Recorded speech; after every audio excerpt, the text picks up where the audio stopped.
Morning everyone, and Na-enjoy kita sa atong worship karon, amen? Amen. Na-enjoy ko. So, praise God sa mga kalabuan. Naging enjoyable ang worship pag ang katawan sa Ginoo andam o naikasing-kasing sa paghimayag sa Diyos. And today, we'll talk about beautiful feet. Now, there was a person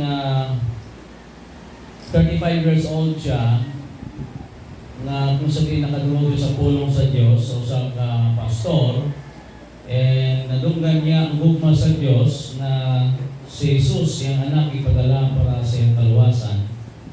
And later on, he surrendered to preach o siya naging kalamiton sa Ginoo.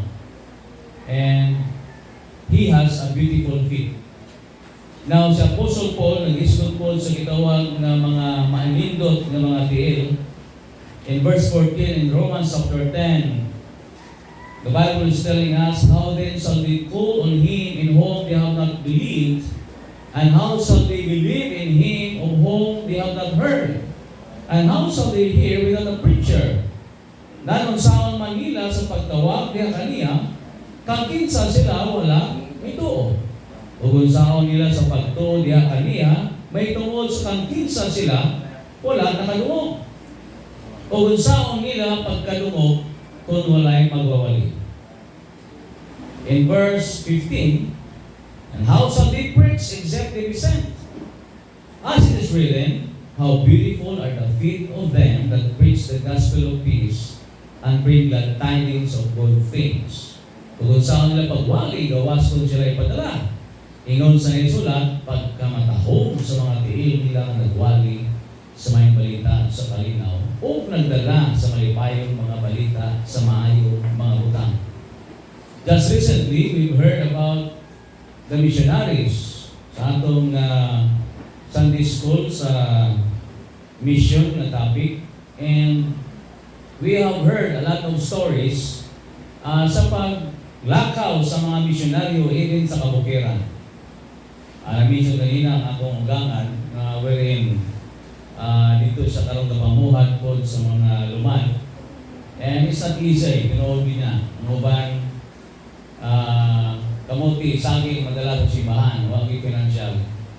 O usually ang pastor o missionary pa, maong nagatabang silang panlaro. Why the pastors or missionaries are still going despite sa anang kondisyon? It's because ang ilang purpose, ang ilang sole purpose, when it comes sa itawag natong ministry is the gospel of our Lord Jesus Christ.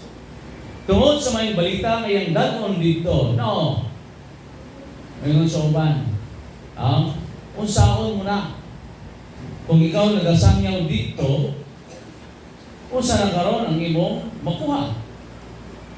Now, for some, siguro, sa uban, walang dili sa gitawag natong reasonable. In fact, nung akong manghod sa una, when he was asked by his former teacher, so siyang maestra, sa man imong ginakuha karong kurso, tuloy niya, seminarian ko, teacher. Ang tubag siyang teacher, ginasayang mo lang, hindi mo ang kinabuhi ang panahon. So, for the world, we cannot understand why the preacher preaches. Or why we are studying the Bible, specifically the Gospel. In the book of Romans 1:16, Paul said, "For I am not ashamed of the Gospel of God, for it is the power of Christ unto salvation, to the Jew first, unto the Greeks." Di ko maulaw sa pagwali, pagmantala sa mayong balita, kay kini gahom sa pagluwas sa mga nagato. O nasa Hudiyo hangtod sa mga Grigo. So konsepto nato, kini diay may kagahom sa pagluwas sa tao. But again, to that question, ngano, is because souls are precious. Ang kalag mao ang bilihon. You know, the Bible says, what shall it profit a man if he gains the whole world but loses his own soul? Kung sa may kapuslanan sa usa ka tao, kumaangkol yung tibok kalibutan, o malaglag man po ang iyang kalag. Now, what is soul? This soul is God-given, gitawag nato, nga gift. Wherein we can have this will, volition, gitawag nato nga feelings, o intellect. But soul is inseparable with our spirit. Nga kung sa diyan, ang Espiritu sa Diyos, naging-fellowship na nato kung kita anak sa Ginoo. Now, this soul is permanent. It is eternal, while our bodies are temporal. The Bible speaks about the incorruptible bodies, wherein these corruptible bodies will be changed to immortality.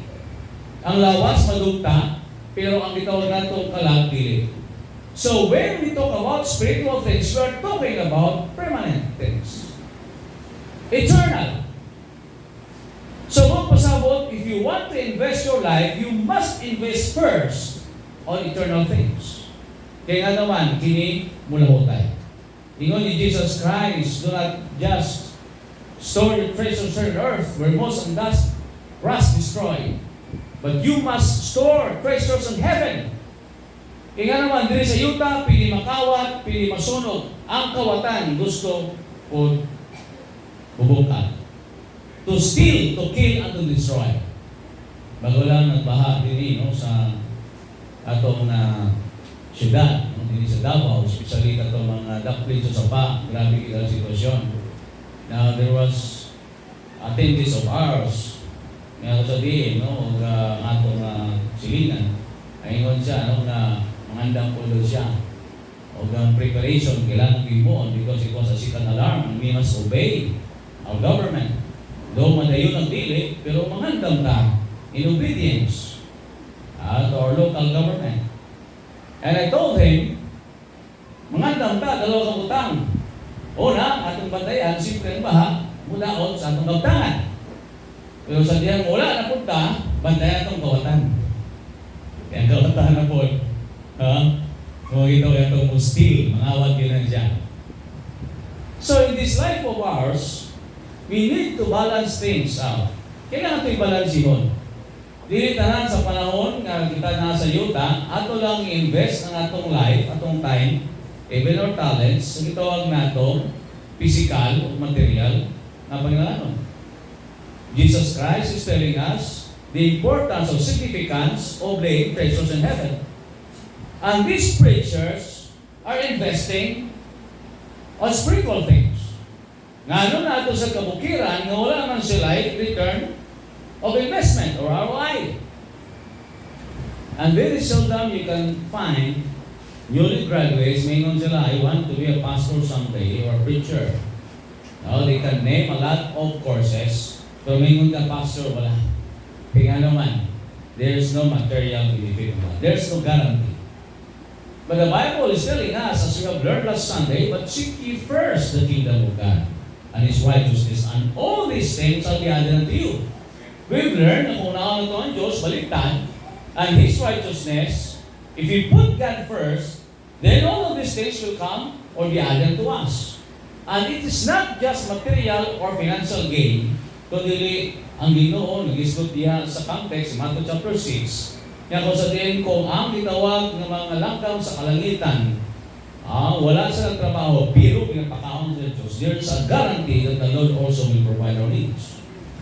There's a guarantee that the Lord will protect us, He will sustain us.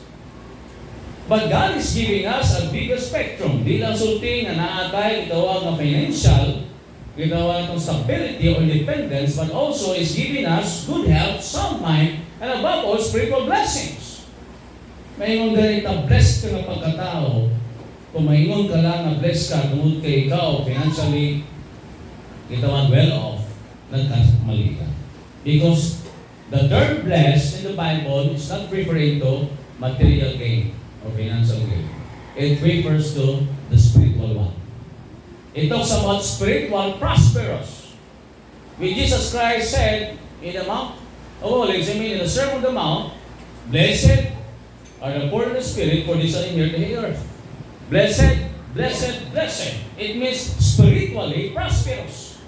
It means you are happy in the Lord. So, kung pasabot kini mga butang dahil sa kalibutan, mga itong sabton, na niya itawag na greater way, kung i-balance na ito, ang gitawag na itong spiritual na butang.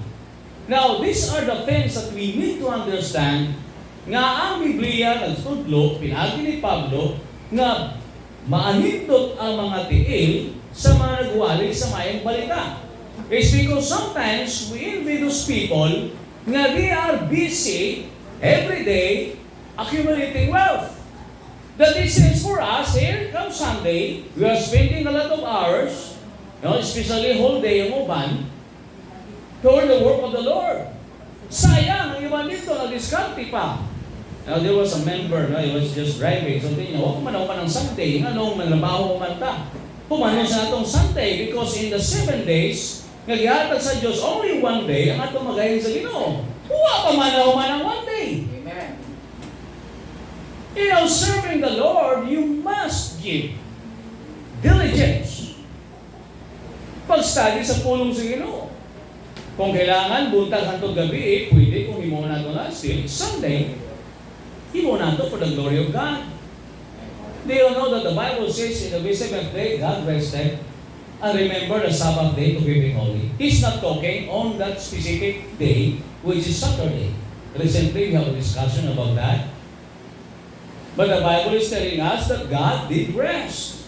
Ang Diyos nagpahulay. And remember the day when it is being made holy. There's no Saturday in the calendar before. That's a Gregorian calendar. There's no Sunday. But there is first day of the week. But the point here is this. God wants us to rest. God wants us to worship Him. God wants us to make that day holy. So mapasabot kitagaan nato ang adlaw nga sang dakong bili sa spiritual nga butang, and it's not a waste. Di na sayang. Di na sayang. Even sa lupa sa una, ang gusto sa Diyos in the 7th year, magpahulay. Di na umadol, hayaan ang gitawag natong lupa nga mabalik ang mga sustansya. For us, is working 7 days a week, luoy ta. Because physically, you'll be burned out. You'll be burned out. Makapoy ka, you'll be exhausted. Do not allow your enthusiasm to fail. Nga nung usahay, wala tayo kadasik. Nga nung we lack interest because gisagad na to. You must learn to say no to the things nga kung sabihin makadrain sa imong enthusiasm. One of the things nga makadrain, itawag natong work. Grabe imong pangwarta. Grabe yung pangitang trabaho. The Bible is not against work. Nabalik-balik sa Biblia, kung di ka mo trabaho, di ka nakaon. Pero ang utok na ito, kanunay ng trabaho pangwarta, then we are losing the point. Because your spirit, your soul is more important than your body. Your soul is permanent. Your body is temporal. Why we are saying this? Because our feet is no longer beautiful. I am not saying those feet naging manicure, the pedicure, or the hands naging manicure. I am talking about our spiritual feet. The church is the body of Christ. We are the hands and the feet. There's a song that goes, if we are the body, why aren't your feet walking?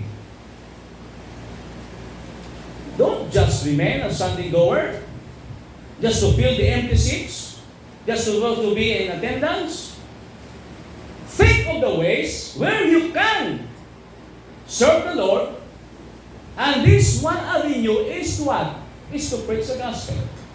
Ang pagwali sa gitawag nato, may balita. Beautiful are the feet of those that share the Word of God. Now, we are talking about the preaching of the Word. Now, there are 3 things that you can find in this verse, particularly in 14, our focus.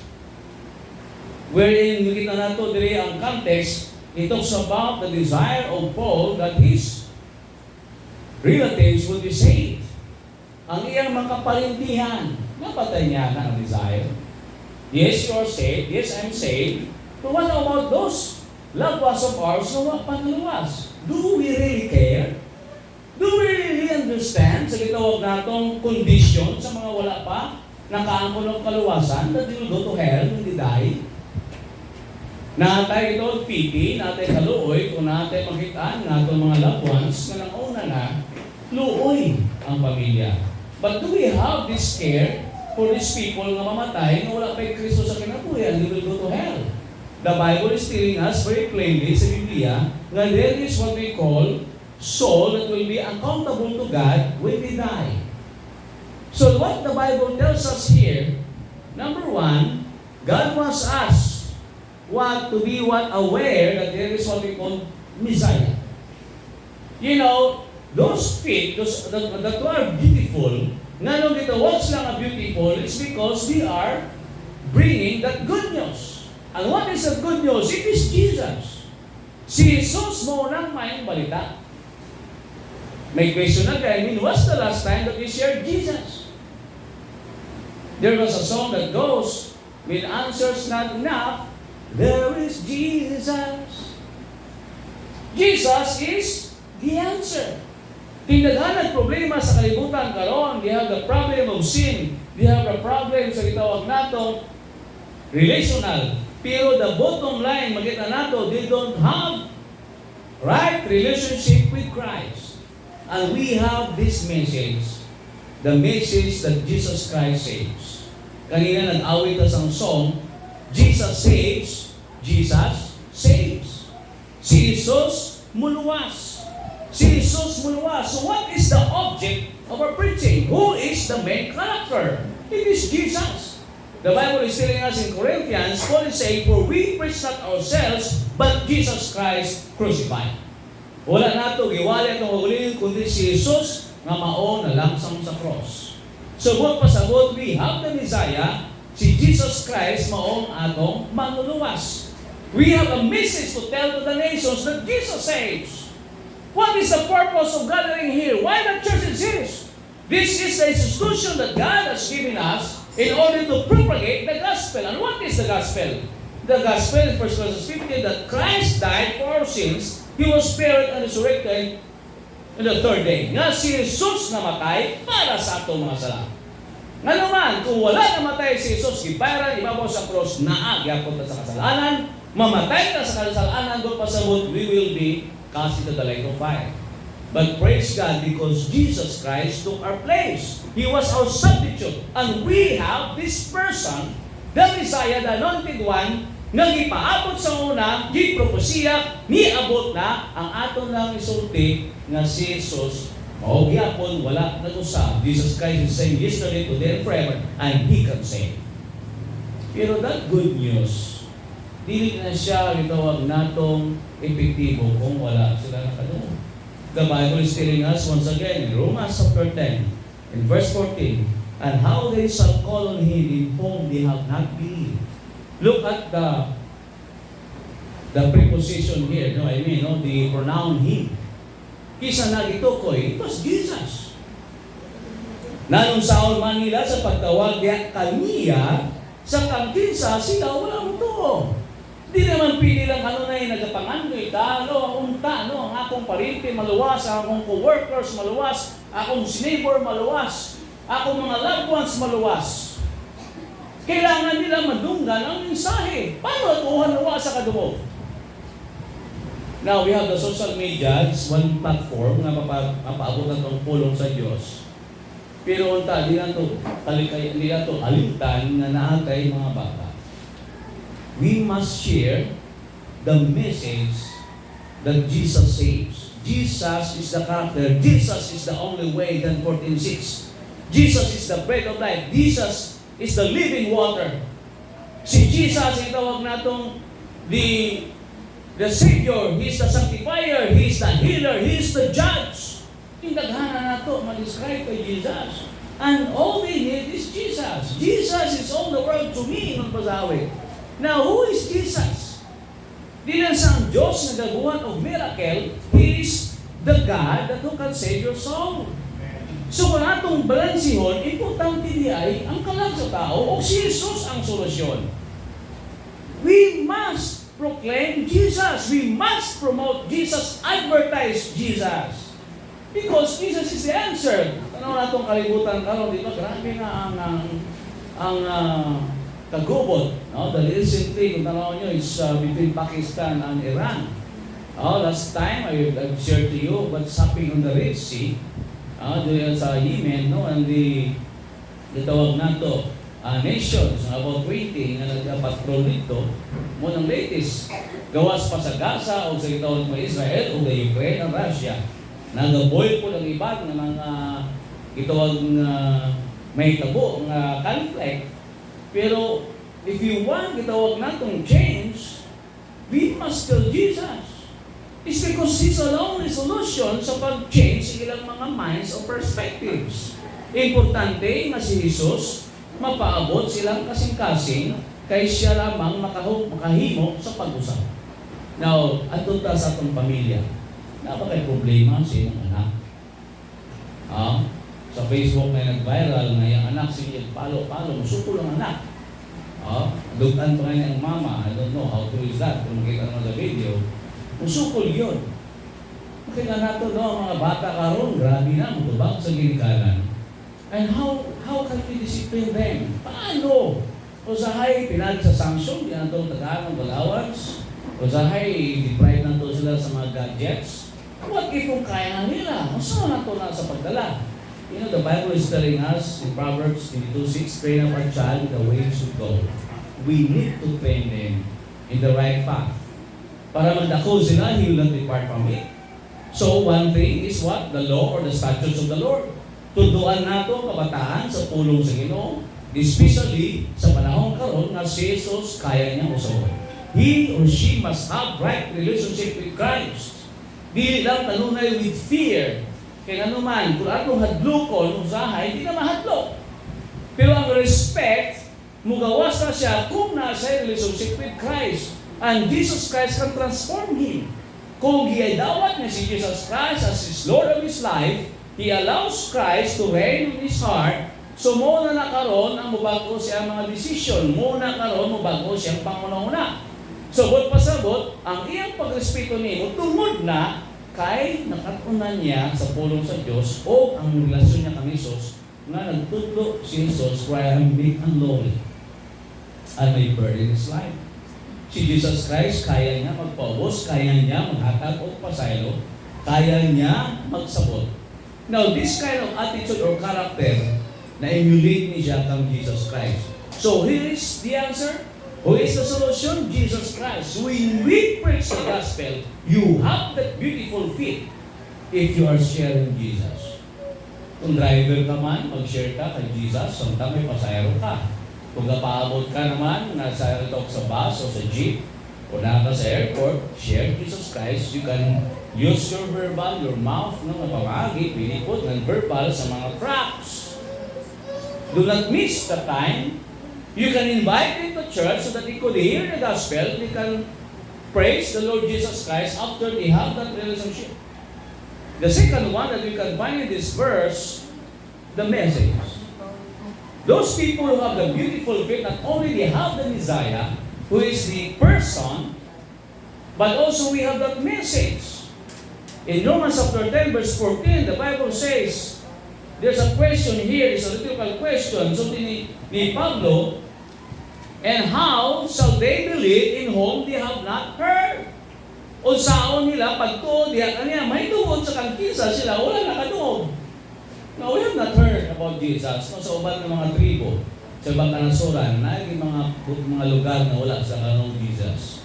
Now, here in the Philippines, makanong kag Jesus kanunay. Because we are considered as one of the gitawag Christian nations. So they say, in fact, no, the only Christian nation. So sa laing naso, they don't know about Jesus. Even the Israelites, Jesus. Ako ba walang kilala kay Jesus? Now, how can they hear without the message? Yung noon, they have not heard. Once again, it needs people na kailangan yun na mulakaw sa karasuran, kabukiran. Babitaw na ang ingon sa awit, mulakaw, yun ako, bisan, halayo. You know, there was a person named Jonah. Jesus said, go to Nineveh and preach the gospel, preach the word of repentance. Hinuso sila because people are doing such things which is abominable in my sight. Pero what Jonah did, imbes na padulong sa dito sa Nineveh, he went to Tarshish, which is now Spain. Dito sa padulong. So he was swallowed by a big fish. O dito, ginidirect siya dito sa lugar na ni Augusto because for Jonah, so niya, these were the people who once captivated us. Naging captive sa nila, naging sulugon na nila. So these people whom we hate, huwali ko repentance. Gusto ko sila na malaglag. Do you have that kind of feeling sa imong mga relatives? I don't care about the message nga ipaabot ko kanila. Do they deserve to die? Sa gitawag na may pag-antos. Tungod kay mga tawhana, they don't treat me well. So sa tupa, wala tayo gitawag na ito pagpagamana. Kaya naman, hindi nato gusto sila nga maluwas. But later on, Jonah understood, gabi ang piti niya sa gitawag na gourd. So sa kahalaman na naghatag kaniya og landong, hindi sa mainitan. Pero wala siya pagkamalaka sa mga kalag. But later on, he did submit sa gitawag ng kabubuton sa Ginoo. Pero sometimes you don't want nga mawali ka tungod kay you have no choice kung ipagyan ta sa Ginoo. But beautiful are the feet of those who bring the tidings of great joy. Kung ikaw itawag pa ni sa mga angels, sila naghatag, gusto niya, kini na ay may balita na tao ang itawag na manluluwas. So we have a message. Balik ko na ako kanina, so ni Pablo, for we proclaim not ourselves, but Jesus Christ crucified. That's the message. The person is Jesus, and we proclaim the message that Christ died for your sins. Kung saan mo maulaw ta magsangyaw, maulaw ta mag-witness, ma-evangelize, is because feeling nato atong mga pulong atong ginashare, kung di na daw ato ng mensahe, masakitan ta. No! We are just conveying the message, relating the message. It is the message of God. We are ambassadors for Christ. Representative na ta sa kalibutan. Christ is not telling us na every day, 24/7, kailangan ka magsangyaw. But if there's an opportunity, you must share that message. That is the message of hope. Kung sa'yo may ngunta, di pa na mo to. How do we know? Din daghan ng mga tao na convert sa ito Christianity is because somebody who is brave enough told him about Jesus Christ and his death on the cross. The message, the person, and that message. Na God loves them. Ang Diyos na igugma kanila and He is willing to save. We must not put in our hands ang itawag natong ang good destiny sa atong mga kaigsuonan o sa unod. So we must have that kind of compassion. So makita nato si Jesus Christ, ang iyang pamahagi when He is healing those people, di lamang i-address niya ang itawag physical, ang itawag needs, but also spiritual needs. But actually, ang iyang priority is about to do God's business, His Father's business, which is spiritual. Pero sa hay kita, baliktad, mas priority na itong financial o material. Pagtanan to sa itong parente, kailangan kung sa kumatabang. Pag nasa sakit, nasa kalisod, muras na yung ka because you want to be of help. Pero mabot sa spiritual, murang wala kita, itawag na kasing-kasing o pagkabalaka kanila. Kasi mabalaka bitaw ta, kung matay itong mga parente, kung wala din sa finances, may kasuporta, maluoy ta, diba? Pero mas kaluluoy kung mamatay silang wala si Kristo. That must be awakened sa imong kasitasan. Don't get me wrong once again. You must work every day, but you must incorporate the message. Nga ang mensahe, mga kalos, because faith cometh by hearing, in verse 17, and hearing by the word of God. Faith cometh by hearing. Karon paano sila makabalo kung wala sa kasabot na they are sinners? Because they are sinners, there's a wages of sin, mo ang death. In verse 23, Romans 6, na ay gitawag natong bayad sa sala kamatayan that when they die, they will be separated from God. Kung separated sa Diyos, they will not surely go to heaven, they will go to hell. Hindi na ito ginahadlok sila. But that is a reality. Ang death sa tao, di ato masulti. Pero sa it's too late for us. Ngayon ta sayang ang tagishiran ko. What if? This is just what if. What if God allows you nga mag-isnaamoy gitawag nung conversation? It's just like the rich man and Lazarus. No, di ba si rich man suti niya, Oh Father Abraham, pwede ba ipadala mo si Lazarus dito sa Utah? Because I have still 5 brothers na same like me. Nga, dili na nagkapokus sa material ng butang, ang tinuod nila na impyerno. I am in torment here. Nag-ask ko siya, pwede pray. Naunta si Lazarus, ang ihang tip sa his finger. Ibutay niya sa tubig para lang mapagbugawan akong dina. Because hell is real. Tinuod yun ang impyerno, ibati. So, sa kadatok. Pero so ni Abraham, so niya, wala na itawag na posibilidad because there's a great gulf fixed between heaven and hell, na idakong bungaw, di na pwede ang tagalangit mo ato sa tagayuta. Magpasabot, wala na itawag, mapaglaw, pag ang tao namatay na. Magpasabot, so ni Brother Abraham, let him hear them. They have law and they have the prophets. Now, probably it was referring to Moses' time, na naapay word. Let him hear them. Di magpasabot na ang tao mo to, okay na asay nakadunggan. So, di na ako mamatay na, dapampuan para ang tao na namatay, mapalangit. There's no such thing as purgatory, o ito na ito na place of purging. So, ang tao kung mamatay siya, dalawa lang padulungan niya, heaven and earth. But it must need a mouth that is confessing. In Romans 10:9, kung lungan nyo na scripture reading, perting induta sa Bisaya ang Romans 10:9. Ingon sa pulong sa Diyos, nang kung imong isuki, pinaagi sa imong bakpa ang Ginoong Hesus, o magatuo diya sa imong kasing-kasing, ang Diyos, may banhaw kaniya gikan sa mga patay, ikaw malawas. Masiguro ka nga malawas. Wala'y pagduwa-duwa, kung isukit mo sa mga bakpa, pero ang tao patay na, hika na ito eh. Di siya makasugit siya mga baba. So, samtang uwi pa ta, atong isugit sa itong mga baba o atong ilhon nga si Jesus mo, atong manuluwas o diya sa itong kasing-kasing na atay pagtuo diya kang Kristo Jesus na ikaw sa Biblia na ingon, ikaw maluwas. What is in the power of resurrection?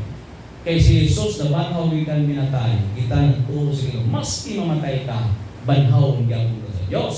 And that is sure salvation. That is eternal security. That once a person is saved, is always saved. Kaya sa dictionary muna itong topic. Kung pasabot ang tao, mag-born again siya, mamimber siya sa family sa Diyos, he cannot be unborn. Kung anak ka sa Diyos forever, because this God is holding you. Eternal life was given to you by God. Hindi na siya mawala. Pero kung ikaw anak sa Diyos, nawa mo gibuhat ang ubuton, kung nagbuhat ka sa pagpakasala, then you will be chastened, you will be punished, you will be disciplined. Whom the Lord loveth, He chasteneth in Hebrews. Ang tinod anak sa Diyos, kung one niya nabuhat ay ang privilege or duty or responsibilities, then the Lord will give you a reminder. Kung nag-isip na lang kita sa affairs of this world, we don't have time to proclaim His message. Manang ginuusay ka pa inundong nato. Yan, sakit ko yung usahay ko lang ginong painom na nato. Dili biya usay direct sa itong lawas. Usahay maagi sa itong kabataan, usahay itong negosyo, usahay ng itong pangabuyan. Tingala kang murag-ula, may pouring of blessing. Why? It's because you're just mindful of the things on earth. Wala tayo pakialam sa missions. We don't pray for our missionaries. We don't have gitawag natong burden for the lost. Wala na. Atong prayer request, pero may kadagabi, Lord, please bless me. Lord, please increase my income. And so, Lord, please increase my faith. Lord, give me burden to the lost. Make me a channel of blessing to others by preaching the gospel or sharing the gospel to others. Wala na. Nagiging materialistic na. No, sad to say, we have a lot of excuses. I mentioned last Sunday about excuses. I am tired. I am busy. Remember busy being sometimes under Satan's yoke. Muna usahin natin ang acronym. Yuga, no murag kita gyapon di mga anak sa Dios nga feeling we are forever in this world. Kasi imong mismong anak, imong igsoon sa unod, wa diay na ang paluwasan. Ikaw kabalo kasi mensahe, but you are not doing your best to bring that message to him. Kung di man ikaw makasangyaw siya, kung layo siya, pray for a person that the Lord will send to that man or woman nga imong igsoon sa unod. In Isaiah prayed, yung tamay padala, tusutin niya ako, Lord. here I am, send. Di kailangan piso, dos, o 50, 100 ang mag-share sa gospel. Naala sa doorstep nimo. Shiran mo sa gospel. Dugay mo ginistoryahay, bahin ang nausay mga latest. Unsay mga events karon sa showbiz. Unsa karon ang mga ano, pero sa gospel, huwag kayo hatag ang mensahe. Faith cometh by hearing, and hearing by the word of God. How shall they believe except they be heard? They heard the message. So God wants us to share that message. Have a beautiful faith. Iligay ni mga tao nung madiyan ng luxury cars, no, nagalingkod diya sa kinan tapos na hey, na kami tabang ninyo, tinuod malipay na sila. No, you can see social media, naghatag ng mga kwarta, naghatag mga iPhones.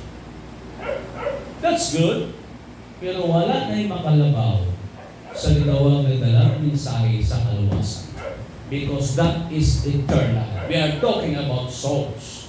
The third one, the Bible is telling us here, those people who have beautiful feet, they are good messengers.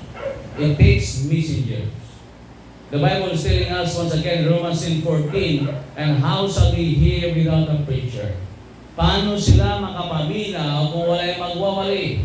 Why we are supporting our missionaries? Because we were the ones na itawag natong on the front line. Wala lang gihatag sa Ginoo ang itawag Great Commission or ang pagsangyaw sa mga teachers or pastors. Gihatag ini sa tanang mga diluwas. You don't need to memorize verses na tindaghanan. Be yourself. Paano di ka naluwas? Diba, linos ka mo sala. Imong isurrender mo kinabuhay sa Ginoo. Gisaligan mo siya nga Lord and personal Savior. And the Lord changed you. Same, imong i-share sila. But it takes messenger. Muna, how can they preach except they be sent? Di padala sa iglesia, mula ka mo. Yes, of course. Authority comes from God. All power is given to me in heaven and earth. But going there for the mandate was given to the church. Since Jesus Christ left the earth, while nilain sang gituligan ang iglesia, so kita magpadayon. Kita mag-duplicate. We can fill this church. It must be a full house. Kaya naman, kung ikaw head of the family, imong agapon imong mga anak, we go to church today. Ano man, di man kausay, ilang usahin masaktan ang kaluwasan. Pero sa sige-sige na paminaw, sa itawag na salvation, na topic, about the gospel that Christ loves them, masaktan nila ang kamaturan. When I was 10 years old, my father is a preacher. Pero that moment in my life, nung nasaktan ako, mapaimpiyano dahil ko, and I was afraid. But I must accept Jesus Christ to be delivered. So I did accept Him as my Lord and personal Savior.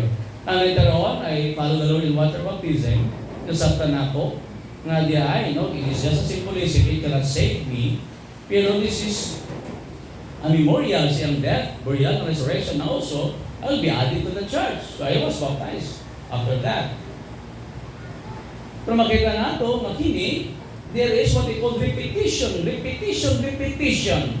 Pero kailangan sila, masabtan nila, yana, muna kung teacher ta, we are messenger of the gospel. We must plant gospel seed every time mo tudlo ta. Do not assume nga imong anak, imong igsoon, imong asawa, luwas. Always plant a gospel seed. Muna kita, minsahero ta sa Diyos. Igamit ta sa Ginoo. Muna sa ay, ginapampong ginatong sinner's prayer, nga Lord, no, I know that I am a sinner, nung kasasala ko, pasaylo ko Ginoo sa mga sala, nagtuko ikaw na matay sa cross sa mga sala. Gidawat ang kanaman luluwas. That's a sinner's prayer. You allow Jesus Christ to come into your heart, in your life, and beginning that day, He is reigning in your life. Ginahin mo na ito na, in order for that person na masakta niya, that day is his spiritual birthday. Naging anak sa Diyos. Akamo, kung sa inyong spiritual birthday, karon sa ba mo na born again in the Spirit. Karon sa ba mo nakasure sa inyong kaluwasan. So it need a messenger. Why we are supporting pastors and missionaries, and also not only in our church, but other missionaries. We must pray for world missions. Because every Wednesday, we are not only praying for our needs, personal needs. No, I'm okay. I don't need to go to church. on prayer meetings because I'm okay.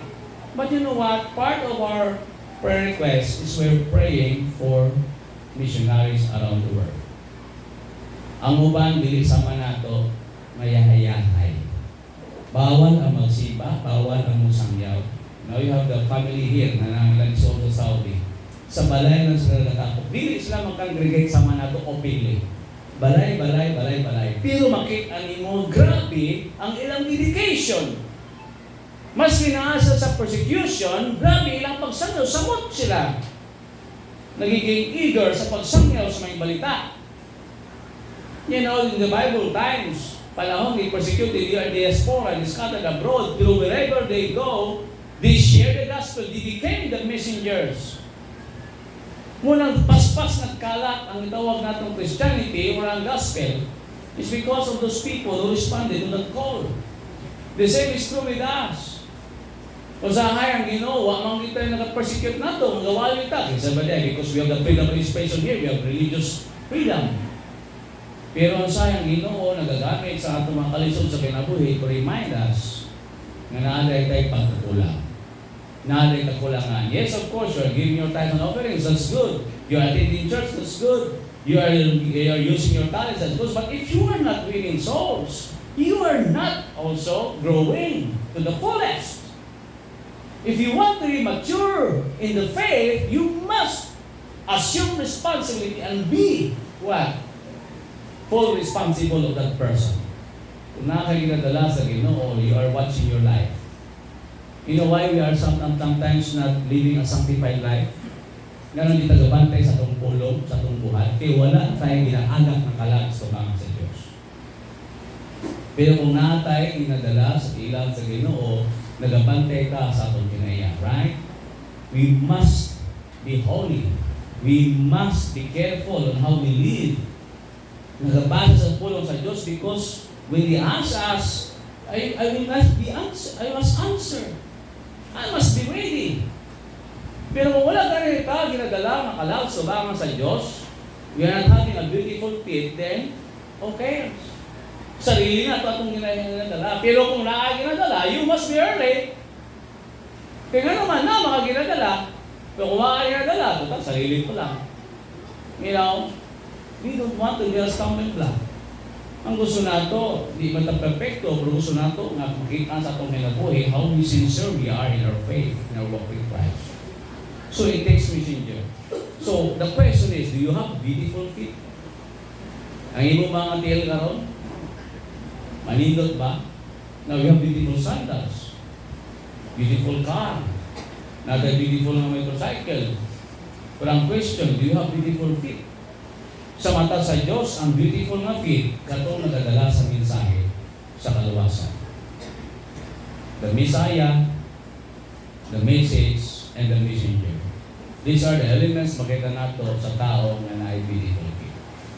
Unta si Jesus Christ makita sa itong kinabuhi. There are parents na in their lifetime wala na nakitaan ang bunga sa ilang itawag faithfulness sa pag-share silang kapaligyan. Pero later on, maski wala na siya sa kalibutan, ang ilang anak na remember niya. Mo dahil ni ang ina-share ni mama, ni papa sa kuwasa ko. Anak dahil sila kalibutado sa mga people. Tungod kaya ay nakaangko sila ng kaluwasan. We hope and pray na di ka malimot sa salvation na naangkon diya ka Kristo Jesus. Now, we must not be so selfish ila to i-share sa uban. Manindog ka palihog. Our Heavenly Father, thank you, Lord, for the salvation that we received. Lord, please forgive us nga we are occupied sa mga butang na care sa kalibutan. Wherein, we are just passing through. Kami mga pilgrim strangers lang sa kalibutan. Lord, please forgive us. Nausahay ang pagtananan mo sa kalibutan, okay ra. Ang among mga friends, if they are in good health, na sila sa mayong panglawas, okay lang pangabuyan, we don't mind. Pero tinuod BDI nga may mga tao nga it seems na okay sila outwardly, pero nasa yung problem inwardly. Wala pa sa relationship with Jesus. And Lord, help us. Gagamitin mo kami na magiging channel nga ma-share na mo si Jesus, the Messiah, that He alone can save. Not our riches, not our fame, not our influence, not our position, but Jesus. Help us, O Lord, to bring that message that those who receive you as their personal Savior, they will obtain salvation. Makaangkon din sila siguro ng paluwasan. Help us, dear Lord, na ang mensahe mapaabot nila, verbal or non-verbal. Lord, hinaot Panginoon, malunggan nila. Salamat ni Pablo, my heart's desire that Israel might be saved. Ang akong pangandoy, akong kaparintihan, tanan sila maluwas. We pray for our loved ones. Dili sa kalibutan, na-enjoy me sa tanan ng mga reunions parang tapok. Pagulang namin Christmas na New Year. Pero usahay, na-deprive na mo sila sa greater reunion na sa langit. Magkita na kami forever. At wala kami kapamangita ang pamaagi, Lord, na mapaabot ang mensahe nila. Please forgive us. But sometimes we are ashamed to bring that message kung kaya ang kinabuhi, nilihim, Lord. Pasahilo kami, Ginoo. Because kami, huwag po na mong pagkinabuhi sa amin. We pray, the Lord, that will be the light and salt of this earth. And Lord, help us, dear Father, to be your mouthpiece, the messenger. Na kami mismo ang musulti sa among inahan, Ma. Jesus loves you. He wants you to be saved. I love you, Ma. I want to be with you forever. Usahay, masulti kami na kami forever, a friend, best friend forever, but it's not a best friend forever. Kung wala siya kakilala o nakaangkon o kaluwasan, hindi siya heaven bound. We pray, dear Father, na matag-usa ka na mo, Ginoo, maging mindful always, despite sa among kasakoon, despite sa mga pressures. Daghan kami mga bayaran, daghan kami mga obligasyon, but, oh Lord, extend our lives, please. Nga magpagamit pag-ibigin mo, Ginoo. Because we want to reach more souls for you. Gusto pa lang magdala mga kalag sa imong tiilan. Nga dito, Lord, in heaven, they will experience joy because here on earth, nagaan mga problema. And we have this message nga kung sa din nga mag-transform sila ang kinabuhi, nga mausap ilang pananaw sa kinabuhi, na is not money ang itawag number one, but it's you, O Lord, sa among kinabuhi. For without you, we can do nothing. We pray, O Lord, this church, dear Father, help us to be mission-minded. Help us to be soul-winning church. Help us, dear Lord, to have compassion for the lost. Help us, dear Lord, to see things which are spiritual. Na makita na mo, Ginoo, unsa din ang sitwasyon sa tao. Nga di among ipangandoy ang iyang panalapi, ang iyang talento, ang iyang kontribusyon sa simbahan, kundi ang kalag na magturo siya nga mususaman nimo, nga siya makaangkon sa nindot nga relationship, and he will also share it to others. Kaya mabot ang panahon siya po nindot nimo nga mag-contact o ma-reach ang among mga loved ones. We have a lot of limitations. So we believe in the principle of sowing and reaping. Kung kami maay magpugas, tagat kubi maay. Kung pugas kami sa itawag ng paluwasan sa among mga silingan, it might be ang among silingan pagagamiton mo makashare ko sa mga loved ones. Salamat, Ginoo, sa among mga gilikanan, sa among kaparintihan, o maski sa mga pastors, igsuwang na nag-share sa among sa gospel, nagdala ka na mo sa mga tuoran. And we are so grateful. Salamat, Ginoo. Especially